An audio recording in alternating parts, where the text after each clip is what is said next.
Guys लग्नाची anniversary होती आमच्या. तेच लग्नाचा वाढदिवस. 3 वर्ष झाली लग्नाला पूर्ण.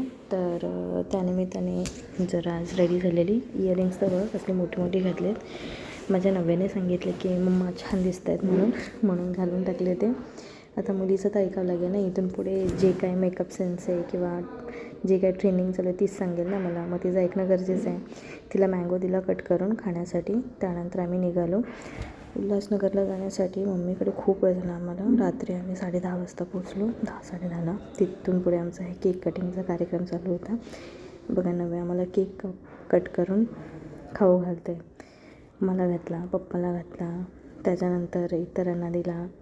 केक कटिंग झालं. त्याच्यानंतर मम्मीने छान असं स्वयंपाक बनवलेला आम्हाला. आम्ही जेवण वगैरे केलं. रिटर्न निघालो आम्ही. कॅब बुक केलेला. तर हे बघा हे रात्रीच्या 1 वाजता 1:15 वाजता ट्रॅफिक ते झालं. त्याच्यानंतर घरी आलो. सेकंडली भेंडी बनवायला घेतलेली. भेंडी कापत होती. तर ही आमची नव्या बघा मध्ये भेंडीचं ते घेऊन सगळीकडे लावत होते. तिने एक हात लावलेला, मी तिला सगळं लावून सगळं भेंडीच्या सालानेच भरवलं. त्यानंतर दुपारच्या वेळेला आम्ही निघालो दादरला जाण्यासाठी बीचवरती चैत्यभूमीला. पहिले तिकडे गेलो, त्याच्यानंतर बीचवरती गेलो आम्ही. मस्त हा बीचचा व्ह्यू बघितला. छान असं सनसेटचा टायमिंग होता. हे बघा सनसेट बघायला भेटला आम्हाला.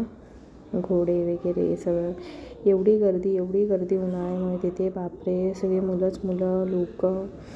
म्हणजे नव्या बघून तर खूप खुश झाली. पाणी बघून लांबून तिला खूप छान वाटलं. कधी जाते असं झालं. पण जेव्हा ती जवळ गेली ना तर तिला कळलं की ती पाण्याला घाबरते आहे. आमचं छोटंसं पॅकेट. तिला खूप भीती वाटायला लागली पाण्यामध्ये, म्हणून ती काही खाली उतरलीच नाही. लांबूनच बघत होती आणि छान तिने असं खेळली. रेतीमध्ये हा खेळण्याचा तिचा फर्स्ट एक्सपिरियन्स होता. हे बघा किती मस्त खेळणं चालू आहे. सुरुवातीला हाताला लागला, घाण झाले बोलली ती हात.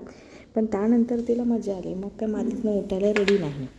त्या वाळूमध्ये खेळून आम्ही डब्बाही नेलेला तिचा. दुपारी जेवली नव्हती नव्या, म्हणून मग तिला ते भरवणं पण चालू होतं आणि खेळणंही. हा बघा सनसेट झाल्यानंतरचा व्ह्यू.